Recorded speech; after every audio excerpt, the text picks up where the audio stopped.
He made international headlines as the pilot of the Solar Impulse plane, who broke 7 world records when he crossed the Pacific Ocean. Now he has his sights set on new horizons. Let's meet today's newsmaker, André Borschberg. So what made you take the leap to electric? I couldn't resist, I think, to participate in this important moment. It's clear that if you look at aviation, it was pretty stable in terms of innovation for the last 60 years. Look at a commercial airplane in the 50s, that was the Boeing 707, 4 jet engines, crossing oceans, already about 200 passengers. Not much difference with the current version, 777 or an Airbus and so on. So there has been optimization really, but no fundamental change, no fundamental innovation. And I think electric propulsion will help really to move aviation in a different dimension. It's not that we replace combustion engine with electric motors, it's that we'll be able to come up with completely new designs. And one area which looks extremely promising today, it's urban mobility in the 3rd dimension. So to have something which takes you from one side of the city to the next, for large cities like Los Angeles, in 10 minutes, but quiet, non-polluting, so electric, no CO2. Of course, using electricity produced by renewable energy, cheap, fast, safe, so to make it a good complement to what exists on the ground, which takes time. If you take the car, it takes an hour and a half. So these are the type of aircraft which we can develop with this technology. That's what makes it extremely attractive, and I could not resist not to participate in this evolution or transformation, especially with the know-how we developed at Solar Impulse for 15 years. It would be a pity, to leave this know-how in a desk somewhere, hidden. So what happened to solar? Are you going to continue with that, or you've moved Solar on Impulse has I would say, a different path now to continue its own development. We can make out of the technology a similar airplane, unmanned, able to fly, for example, on months, because it has an unlimited endurance thanks to the use of solar energy, to replace or take part of the applications that we solve using satellites. So something which can fly at 20 kilometers higher than the normal air traffic than you have in the commercial airplanes, able to stay, but also able to come down again if we need to replace equipment or whatever change we have to do in a clean way. So that's the future of Solar Impulse. That's what is starting now with this new company in Spain, and hopefully, great news in 1 or 2 years from now, with new models, with new prototypes, with new solutions. So now let's talk about the technology. This is the all-new electric plane, right? It's called Bristell Energic. And other than, let's say, more legroom than you had on Solar Impulse 2, on paper, it seems pretty similar to your same engine-powered version of the plane. What makes it so unique? You're right to say it's similar than an airplane which has a combustion engine, because I believe that to develop a good solution for electric propulsion, it has to fly. The good development is the one which you can find in airplane. So to be able to develop the future concept, or the concept of the future, the flying taxi, for example, something which will help to solve all these urban the challenges we have in over cities on how to bring people from one side to the other side. This will be done with this new concept. So to be able to be ready for this new concept, we need technology which works. I wanted to have electric propulsion in existing airplanes because we can fly, and that's what we do with this aircraft. It's an application which makes also a lot of sense, because that's an airplane which is going to be used for the training of the pilots. So it flies an hour, it does only takeoff and landing most of the time, something which is very noisy, which is a big disturbance, and if we can make it quiet and clean, of course, it's a big step up. I think it's a big added value we can provide to all the airfields around the world. So it's an application which we can do now, and hopefully this airplane will fly in many aero clubs in 2 years from now. And what exactly is the contribution of H55 to the plane?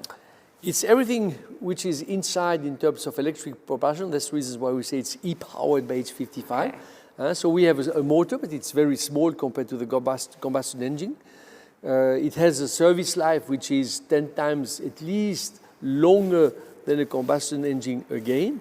So there is little maintenance, very long service life, so something which is very cheap in terms of owner's cost or owner's operating cost. Okay. Then we have all the electronics to run the system which is inside, batteries that you can find here but also in the wings, which of course provide the electricity that you need to fly this aircraft, and all the interface with the pilot, the computers which is in the cockpit to make the pilot understand the status of the technology. And you say it can be airborne for 90 minutes, right? And what is the charging capacity? It can fly 90 minutes, which is good for a mission of an hour, which is typical the mission that flight schools do when they do this takeoff and landing training. It can be recharged. Currently it's about an hour. We'll bring it down to half an hour, which is ideal because that's the time it takes to change pilot, to change the crew. So when you change the crew, you just bring, in fact, the aircraft close to a charging station, like for cars. And in half an hour, like you have fast charging for electric cars today, you can do the same for airplane. So it's comparable to an electric vehicle? In some ways, yes, but on the other side, it's completely different because electric car can burn. You see it burning. It doesn't make people happy. It doesn't make the manufacturer happy, of course, but it happens. This cannot burn. It's not an option. So to have this in this airplane, you have to demonstrate that this cannot trigger the fire of the entire airplane and bring it down, which would be a catastrophe. Yeah. So the way, in fact, the batteries are managed, the way they are looked after, the way we control them, the way they are packaged, so the way, in fact, they are physically inside the airplane is completely different than what you can find in an electric car. So you cannot take the technology that you have in the automobile industry. We had to develop our own. That's what makes it very special, and that's what will help aircraft manufacturers to use this technology, because this will be available. This will achieve, in fact, the requirements set by the authorities when you need to certify such an aircraft. And what's it like to fly? Is it quieter? Oh, it's incredible because, you know, first of all, you don't need to warm up the engine. When you're ready, you have one switch or two switches, and you still have a throttle. And as soon as you move the throttle, the propellers start to turn, but it's completely silent. There is no vibration, no noise, nothing. When you stop at the beginning of the runway and you need to wait because there is too much traffic, you stop the propeller, it stays like this. There is no noise, there is no energy consumption again. And when you take off, it's almost completely silent. Again, no vibration. It's like being a sailplane which can climb. So that's an incredible experience. Now, you mentioned earlier it's a training plane. It's used to train pilots. Why did you decide to go that route? Because it's an ideal application with the current level of technology. It's clear that batteries do not offer the same endurance than fuel. I think fuel has an incredible advantage today is that you take it out from the ground. You have to clean it a little bit, but the transformation is pretty simple until you can put it into an aircraft. And the energy density that you have in fuel is not comparable. So it will take time until you can replace entirely fuel in the world of aviation. Don't expect an Airbus 380 to fly electric tomorrow. But you can still do applications with short endurance, that's this airplane, but you can develop other type of aircraft, what I was explaining before. And this is where you have the main advantage.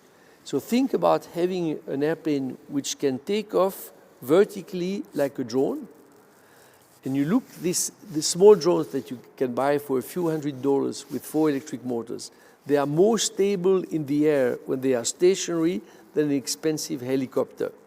So think about being able to take off vertically using the same technology and then fly horizontally with such an airplane with wings. So you get the benefit of the helicopter, the benefit of the airplanes, but not the negatives of both, with a technology which is silent and not polluting. That's an incredible asset, no? Absolutely. And if we look at Solar Impulse, will have ended up costing approximately, correct me if I'm wrong, 170 million US dollars, more or less, funded by private and corporate sponsors. What's the cost of this? Well, it's very much based on what we did for Solar Impulse. So that's true. Solar Impulse investment was in total 170. I would say a little more than 100 for the technology. Then we needed a big crew to fly it around the world. The goal of Solar Impulse was to communicate, to make it an ambassador of renewable energy. So we also invested quite a lot of money for that. But developing developing 2 new airplanes, completely new, in terms of concept and technology, for 100 or 150 million, it's nothing. Ask Airbus how much it would have cost them to develop it. Right. I'm sure the figures is more in the range of 1 billion. But that's what we have used, the efforts we have made, in fact, at Solar Impulse, that we spin off in this company, that's what we are using today. So you already covered part of your investment, is what you mean. Yes, you took a lot of the know-how and have applied it to the new technology. Exactly. That's what we use know-how. I think money is one thing, but it's more the experience we developed during 13 years. Experience in development, in testing, but in flying. We flew with the Solar Impulse 1,200 hours, quite a lot, with no major problems. So it's reliable. So how are you funding this project? As you this said, it's a spin-off. spin-off. This is a startup company. Exactly, it's a spin-off in the form of a startup. So we have venture capital companies investing. Our lead investor, in fact, it's interesting. It's a Swiss who started a VC business in California, Emeric Salin, and so it's a VC from the Silicon Valley, and there's something which was important because a lot of new developments are happening in this part of the world, also in the world of electric airplanes. So I wanted to have really a strong foothold in this part of the world. So they made the first investment, and with non-diluting money, this is worth about 5 million. That was step 1 after Solar Impulse, and now we raised 25 million. More. We already have part of it, with the goal to certify this technology. This would be the first propulsion system, electric propulsion system, certified around the world.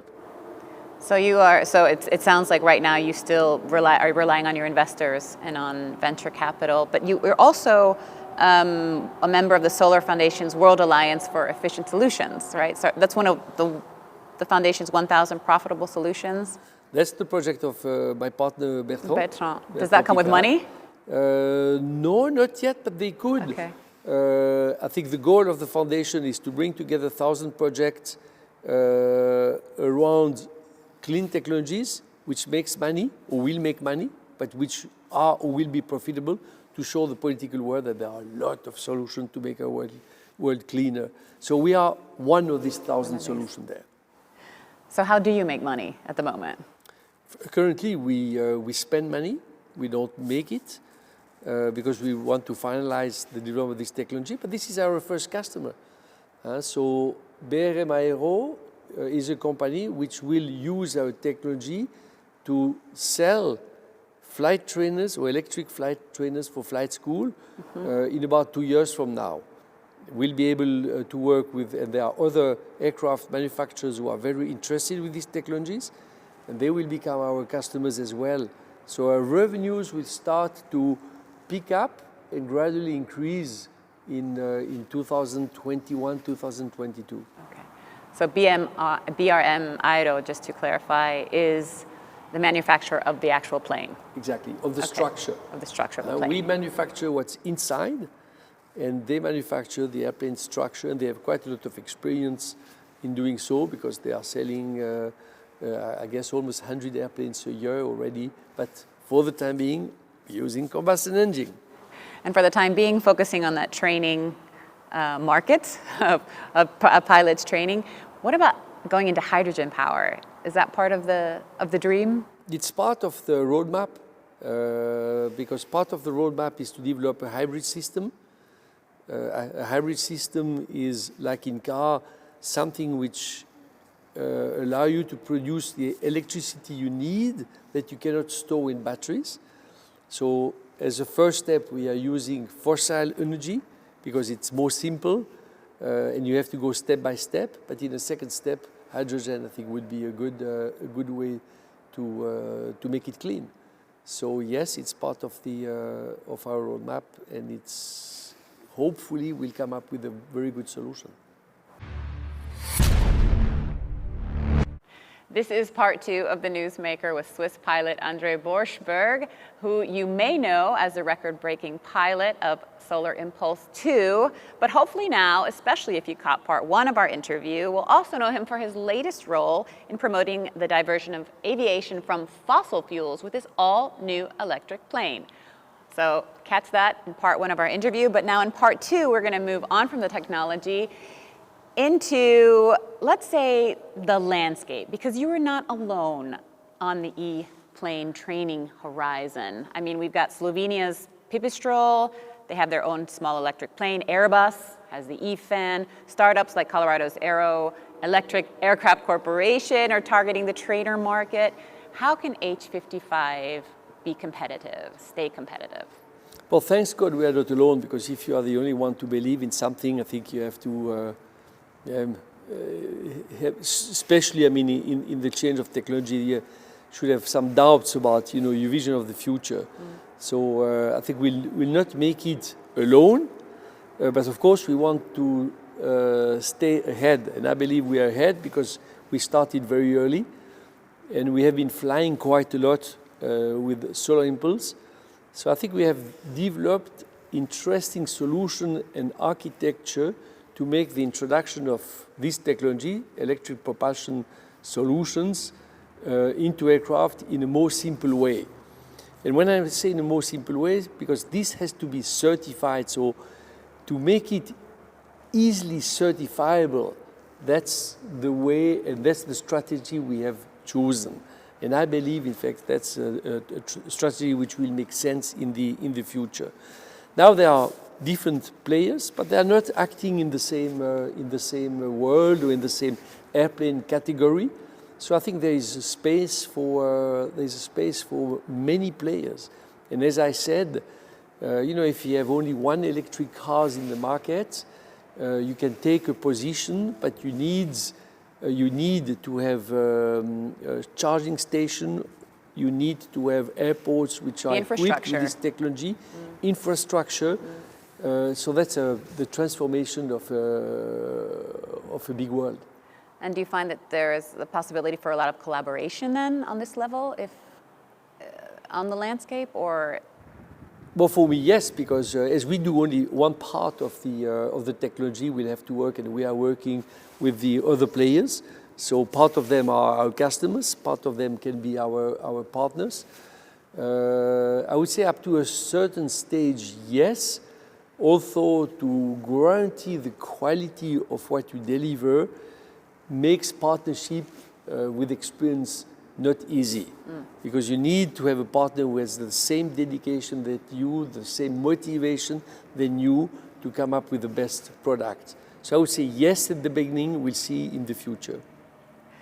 What are your thoughts on the American Ampere 337?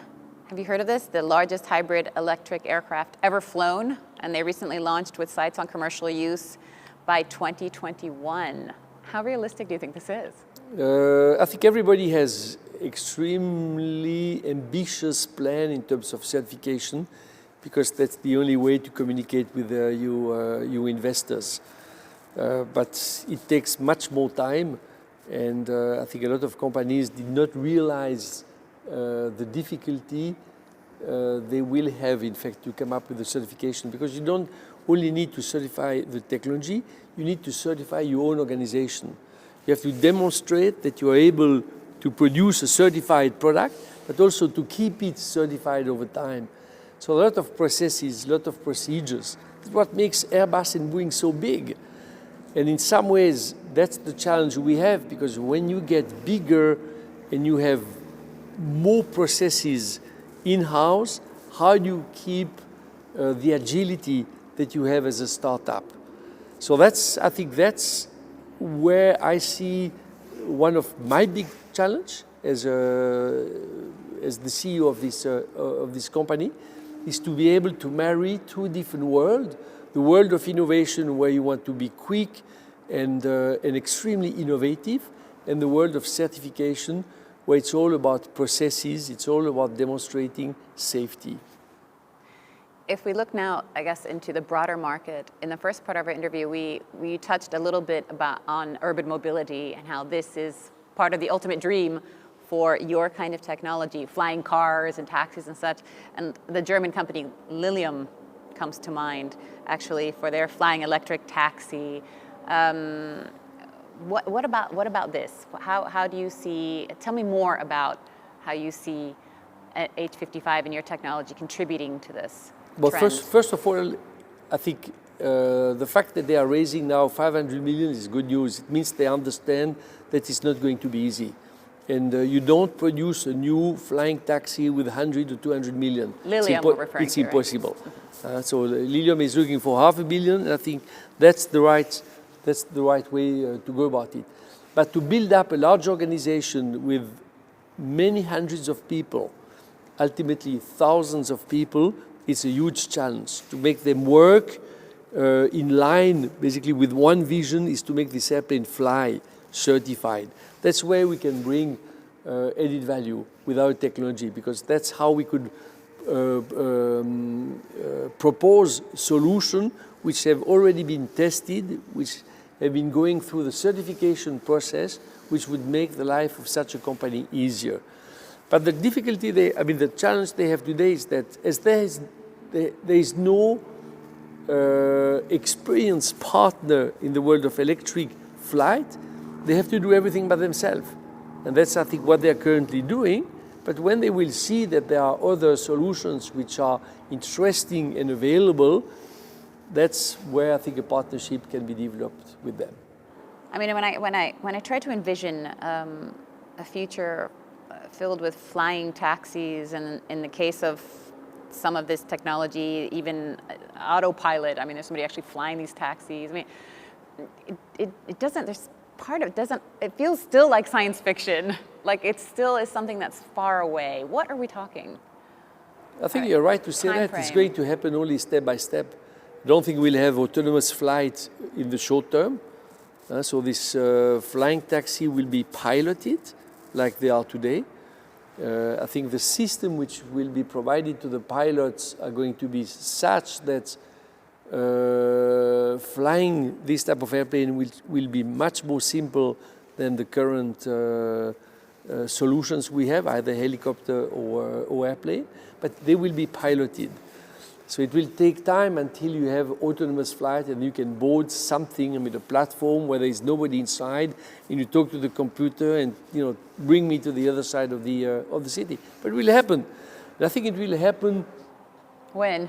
I think at least as fast as autonomous car, because in some ways there is no pedestrian there.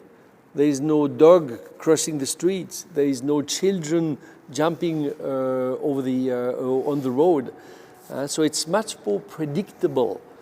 And predictability is extremely important for this kind of technology. So I think you will see it coming maybe on special ways, or on special roads, or from one place to the next, but where we have checked that safety is available.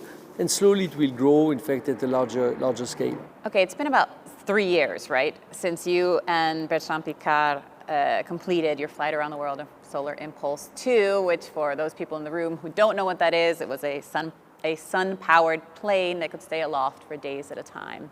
Groundbreaking. Remarkable, as I understand it, but also not very practical. Is that right? Yeah, you have to stop somewhere. You know, you should have told this to the Wright brothers when they were laying down on the wing of the airplane, flying only a few kilometers, and that their technology had no future. So in some ways, you have to start somewhere, and that's what we did. I think it was important for us to have a different paradigm, which was to have an airplane which can fly forever. And this you can only do if you use renewable energy. Almost by definition, because energy is weight, and you're limited if you want to take more energy on board of the airplane. And to be able to use renewable energy, you had to be extremely efficient. So efficiency on one side and the use of renewable energy is exactly what we have to do on our planet.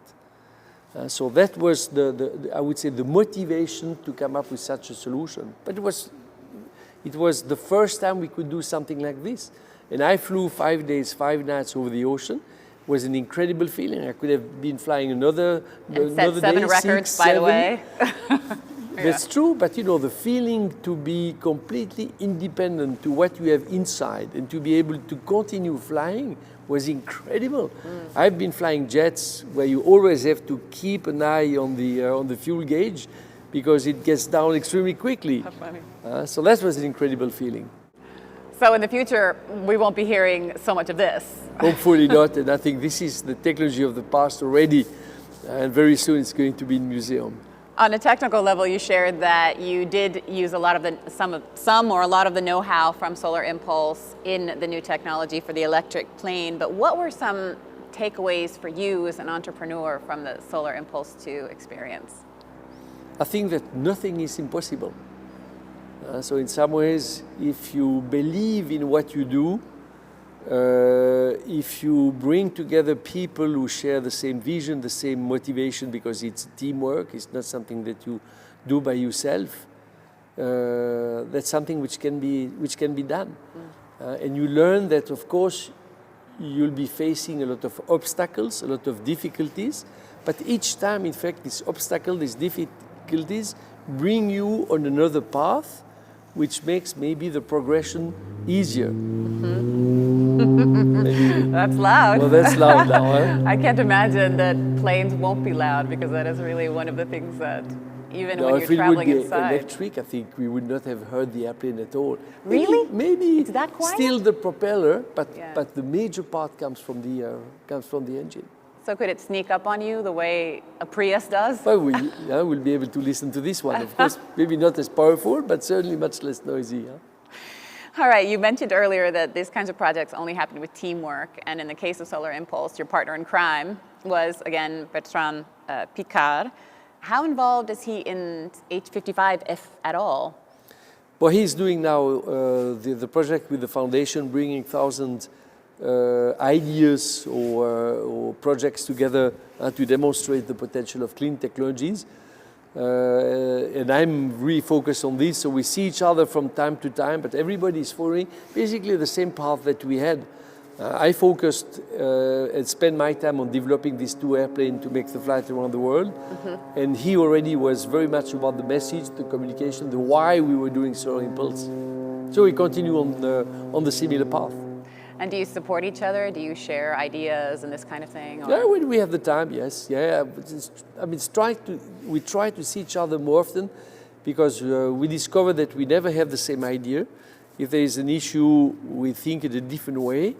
But we also understood that the goal was not to convince the other one about the fact that I'm right or that he's right, but by sharing the why, in fact, we're always finding a solution which was different from the one or the other one.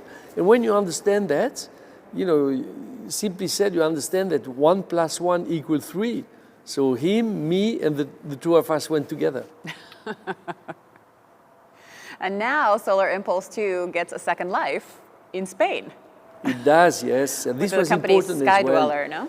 It's the same with H55. I mean, on one side, Berto's idea was to promote clean technologies. That's what he wanted to do. That's what he's doing. On my side, I think it would have been a pity that the technology we developed during 13 years would just stay hidden in the drawers. So that's one way, in fact, to continue the development of what we did with Solar Impulse. And the other project is to use the technology we have to develop an unmanned version capable to fly a month at very high altitude, in some ways like a pseudo-satellite. Okay. So be able to do communication work, observation work, which is useful for a lot of application, but with technology that you can replace when you need it to by bringing the airplane down again on Earth. So completely clean, completely sustainable, and I guess in the future also much cheaper. Is this what Solar Impulse will be doing in Spain with Skydweller? Solar Impulse 2, exactly, will lead the way towards the development of this technology. And that's a company which has been set up by former partners of Solar Impulse. So it's neither Bertrand nor me who are directly involved. It's called Skydweller, right? And it's called Skydweller. Okay. And it's backed up by investors and different industrial companies who believe in this technology. So another spin-off somehow of Solar Impulse. It's another spin-off, that's right. It's a continuation. Okay. I think for us that was very important. I think for the team it's important. You know, when you have worked 13 years, of course the success of the flight around the world is something, but then also it's great to see that what you did can lead to other development which are useful for the people at large. Because I was wondering what it was like for you guys, you and Bertrand and the team, to see Solar Impulse leave Switzerland, but it's going to the hands of former Solar Impulse people, so it's not going too far from home. No, that's true, and maybe we'll be able to fly it again, so we'll see, and of course this would be a great emotion. So let's see what comes next. You're watching part 3 of the Newsmaker in Sion with André Borschberg. He is a Swiss pilot of the Solar Impulse and now co-founder and executive chairman of the company H55, who just saw the liftoff of their first all-electric plane in June of this year. So this first took off in June of this year. What was that like to see it go in the air? Well, it's an incredible feeling. You know, when you work hard on such a project and you see it first taxiing, but then really picking up heights, that's a fabulous time. But I mean, for me, but for the team, for the guys who have worked hard on that. So yes, emotions. I can imagine. Now, when you first started flying at around 15, as I understand it, I assume you were only thinking about flying. You weren't thinking of the fuel that you were burning. But now, is it the thing you think about?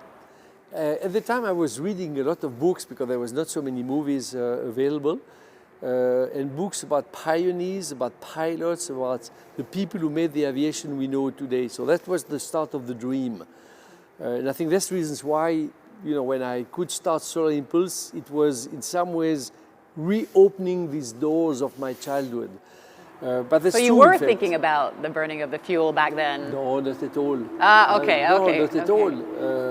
Okay. So I think there's something which came the last 20 years, and I think this was, I mean, the motivation to come up with completely different solution there, and to be able to change the paradigm we have, which is, you know, to load fuel and to become completely independent from the energy that you bought on the airplane.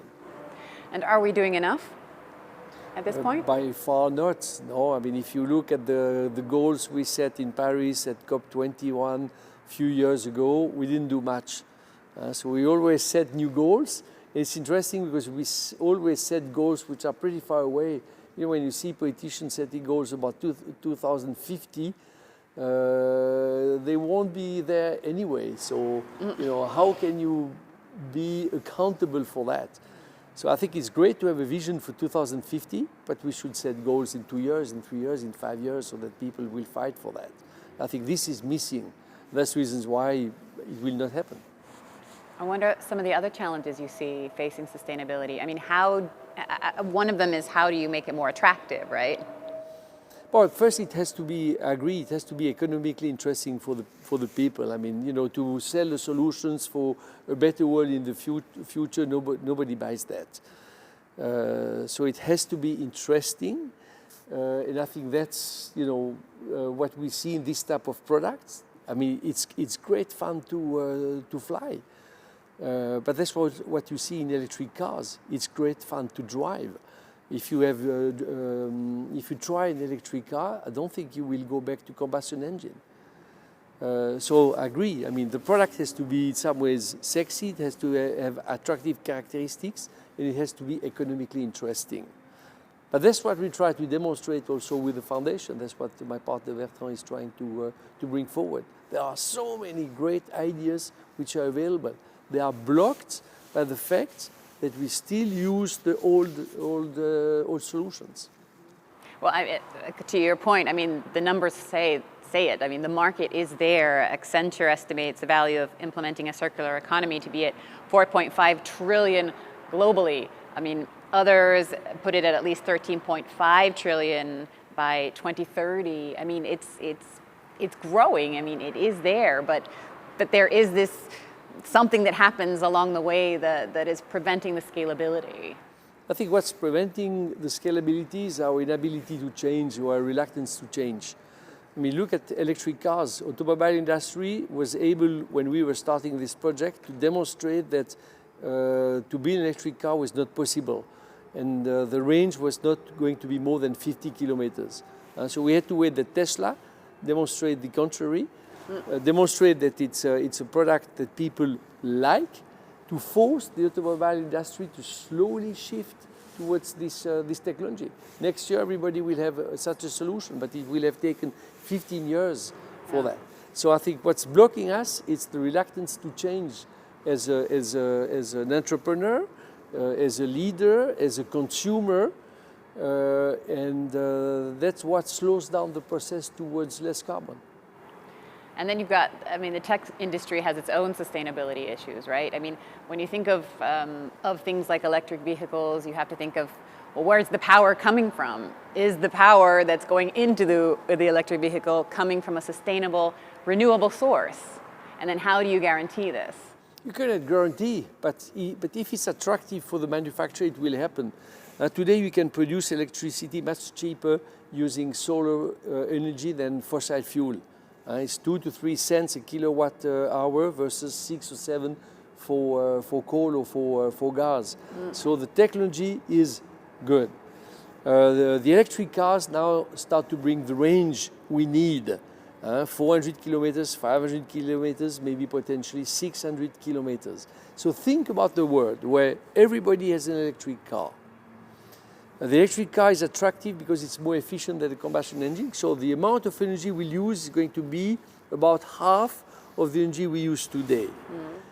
If we build up at the same time the production of electricity through renewable energy, we'll have a clean park made of systems like this one where you have a lot of batteries, which are also able to store energy. So it's not going to be only a solution for mobility, it's going to be a storage device which can either receive electricity where we produce too much, also provide electricity when we need it. So we'll be all, in fact, if we have our car connected, be in some ways helping the network and helping the grid to balance its electricity demand.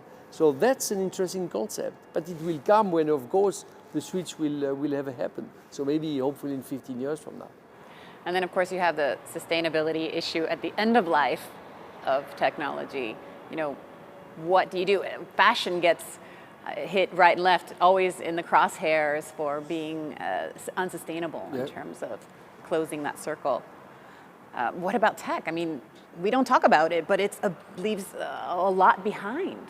But we have to you talk about recycling. I mean, we have to make this technology in such a way that we recycle what we use. I mean, the lead acid batteries are already designed in this way. In fact, I think 96, 97 or 98% of the lead acid batteries are reused, in fact, to produce again acid batteries. So this can be done with lithium batteries in the same way. I mean, it will have to be done because I don't think we'll be able to produce enough cobalt because we have cobalt inside, or these rare metals. So yes, it has to be part of the equation. I think when you buy a lithium battery, you have to buy already the cost to recycle it, so you can ensure that it's going to be recycled. Does that happen? it happens already for some products. I think it happens for the lead-acid batteries. So yes, it has to happen for this technology as well. Back to flying, of course, the carbon footprint of air travel also more and more a target. In terms of carbon footprints in the sky, 3% of the CO2 globally comes from flying. How do you resolve this? I mean, how do you combat people's desire to fly? Well, first of all, 3% is small compared to the 97%. So if we solve the 97%, which is easier to do it on the ground than to do it in the air, I think we'll be happy. So the 3% will not happen, I think, or the replacement of this 3% will not happen very soon. The motivation to develop this technology is to come up with potentially new aircraft designs. So new added value for the consumer, I mean for the people, to be able to use the third dimension for urban mobility. So let's tackle the 97% first before, in fact, we address this issue. But, think about the amount of energy we use using mobile technology. Absolutely. It's about the 3% already that we use in air transport. So this one can be done using renewable energy today. We don't need to wait tomorrow. I ask myself that question every time I travel now. I mean, I have to travel abroad because I have family abroad. So I don't have a choice unless I get on a boat for 2 weeks or however long it takes to cross the Atlantic. But I wonder, is raising prices a solution? No, Making air travel more expensive, or? In some ways, yes, because you need to account for the damage that you incur to the planet. So the economy, I mean, we cannot take everything for granted, which we do today. We take the oxygen for granted, we take the resources for granted. So we need to put a price on either the negative impact we have on the environment. We already forbid people to pollute rivers, for example, air at the industrial level. CO2, it's a pollution. And for the time being, it's free. You can bring as much CO2 in the air as you want. So if we account for that, and if we account for this in the flying tickets, in some ways we'll be able to compensate the damage we'll make by using, in fact, this amount of money to develop new technologies, clean technologies, or to clean, in fact, the air if we find solution to clean the air. But we have to account for that. I think that's the first step to go to an economy which is sustainable in the long term. And what role does just awareness play? I mean, now there's a term for it, right? Fly shaming, or shame of flying. I mean, it seems that there is more. It's essential. I think if you, I don't know if you drive a hybrid car. I remember when I drove my first hybrid car, that was about 12 years ago. I could see the amount of energy I was using, but also I could see the amount of energy I could bring back into the battery when I was slowing down. And it started to be a game. So instead of driving fast like I used to do it, I'm trying to drive smart. And that was more joyful. So I think to be aware of what you do, of the impact you have, I think helps you to change the behavior. And what about the role of people like Greta Thunberg, who is out there, a bit like Bertrand and like yourself, really championing the cause? Is this also the right way to go? I think it's amazing how it developed, but it's great, yes, because it's a figurehead. On the other side, it's frustrating to see that people spend time to criticize her instead of spending time to address the issue. And that's in some way, that's what she's saying as well. But I think it created some changes already. The fact that the young generation is in the street has changed, for example, the agenda of some of the political parties in Switzerland. The parties from the right did not want to speak about climate change until now. The fact that they had so many people in the streets forced them to bring this into the agenda now for the next election. So it has an impact. They maybe not have the solution, but it forces people to think about the solution. All right, and we are out of time in part 3, but I'm going to take you up on your promise to let me get in there for the rest of our interview. Yes? In the air? Well, I don't know if in the air, because the fact that it says experimental makes me a little nervous. But at least I want to sit inside. Is that a deal?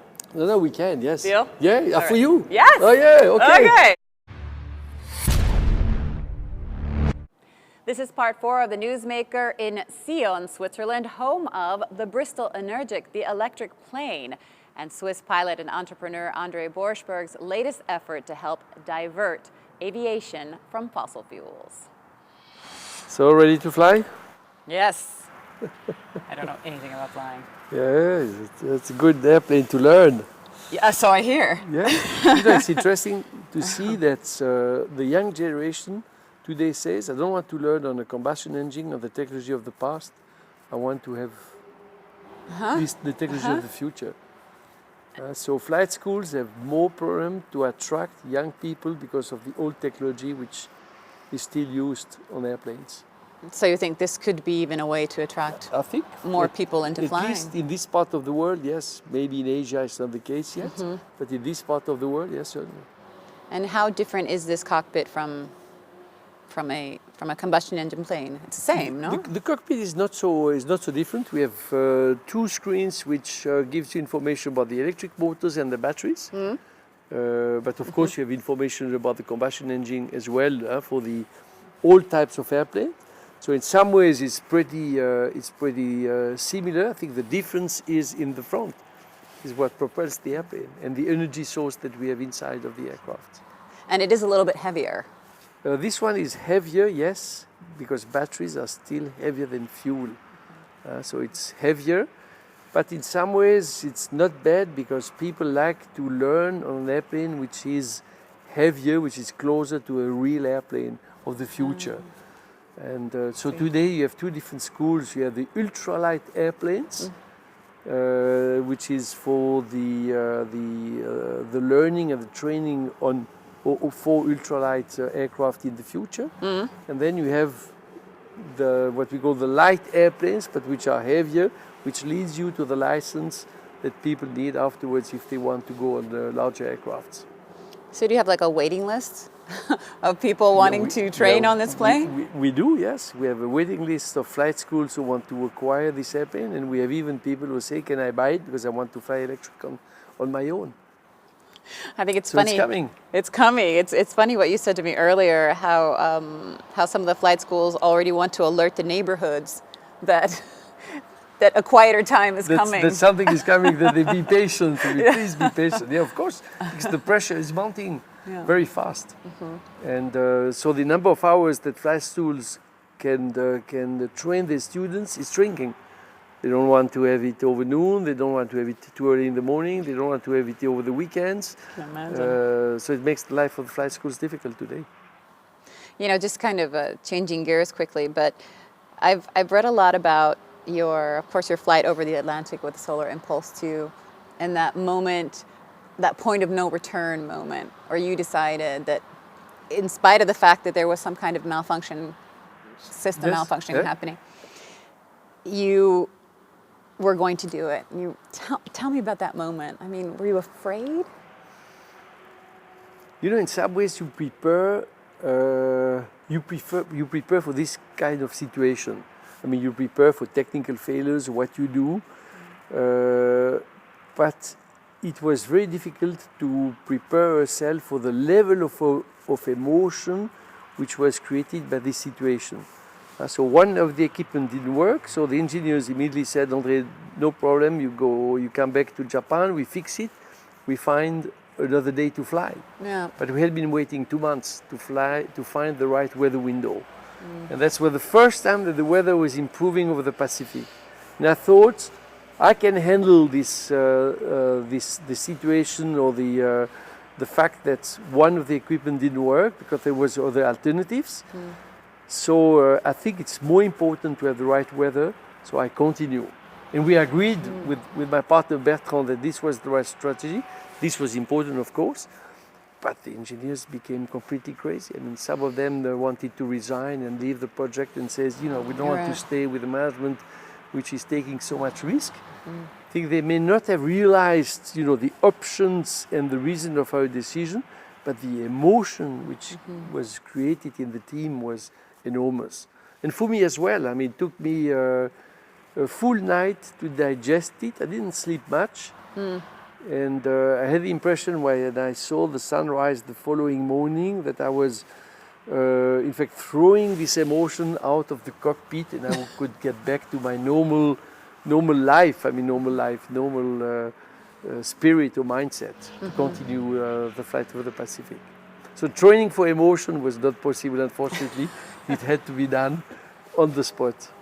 And is this part of what you communicate to managers when you speak to them and Well, yeah, what I realized is that in some ways when you prepare for the worst, so you prepare for difficult situation, even the worst situation for us, the worst situation was to have the airplane disintegrated in the air during the night with the need to jump out using the parachute, but during the night getting into the ocean and so on. But getting ready for this and being prepared for this situation makes it such that you start to believe that you can handle it, and it reduces the anxiety. So you stop thinking about the most difficult situation. And in the normal life, it's a little bit the same. As an entrepreneur, if you always think about failing, if you always think about the risk you take, you cannot take the right decision. But if you know that even the worst situation, you can handle it, and you have, thought about some solution, you just put it simply on the side, and you focus on what you have to do, and of course you do it with a different mindset, with a positive mindset. Then it's all about energy. It's all about the personal energy that you develop and that you can maintain. And do you also meditate? Which is part of keeping this energy to the right level.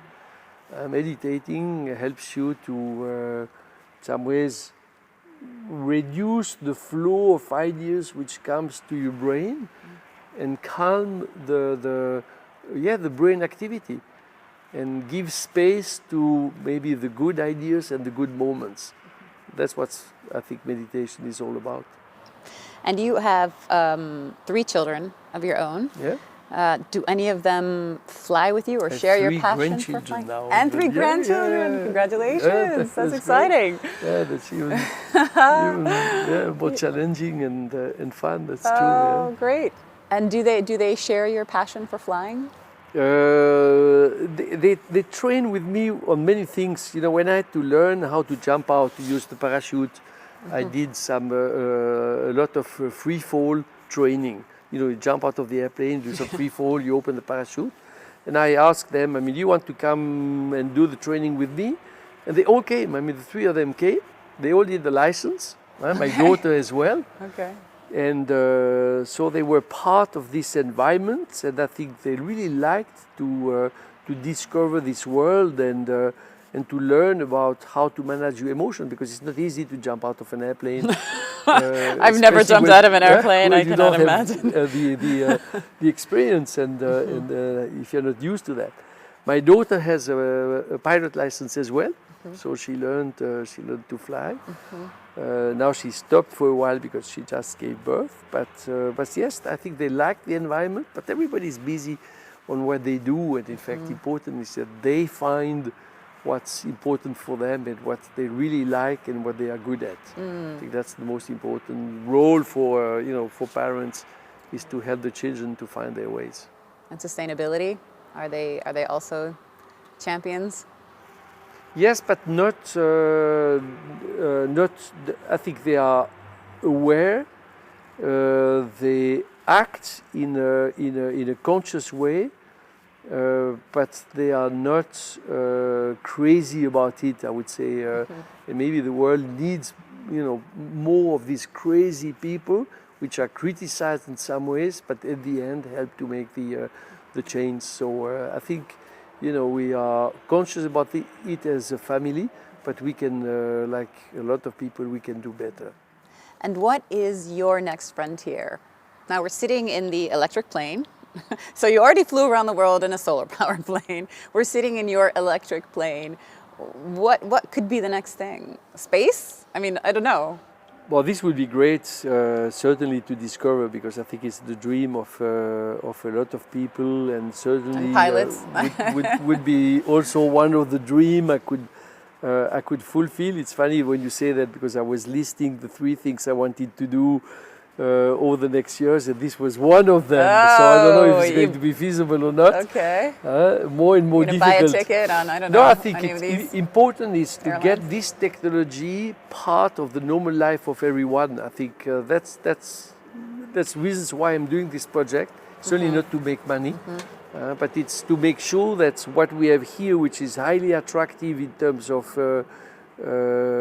energy consumptions, efficiency, and what it provides as clean solution, that this is available for everyone. So I think that's my motivation, and that's what makes me really happy. All right, I'm just going to ask you a few questions, and you just answer me with the first thing that comes to your mind, okay? What is your idea of perfect happiness? It's I think to be centered with yourself. I think if you do things the way you deeply feel it, you'll be happy. And your greatest achievement? I can imagine that's a tough one. I guess my children. And not alone, of course. So you can say mine, but or ours, because of course we are too. But at least on my side, yes. And your greatest fear? Not flying. It's not to have enough time. Running out of time a little bit. And what does money mean to you? Something which helps me do what I really want to do. I don't mean going on vacation. I mean achieving this type of goal. So it's a mean to realize something which has a purpose. And who is your hero of fiction? Fiction. If you have one. Yeah, not too many. I prefer hero of the reality. Okay, who's that? Who's your hero of the reality? I'm sure you can guess, huh? I mean, I'm not allowed to guess. From the people who made the world of aviation we know today. There. Yes, so we go with the Wright brothers. So yes, no, someone like the Wright brothers, who believed that it was possible when a lot of people trying to demonstrate that flying was not something feasible. And your most treasured possession? My health. Your greatest regret? Not to have started this earlier. And window or aisle? Always aisle, because I like to move. Perfect. Thank you so much, André, for your time and for being our newsmaker. It was a real pleasure. Yes, a pleasure as well.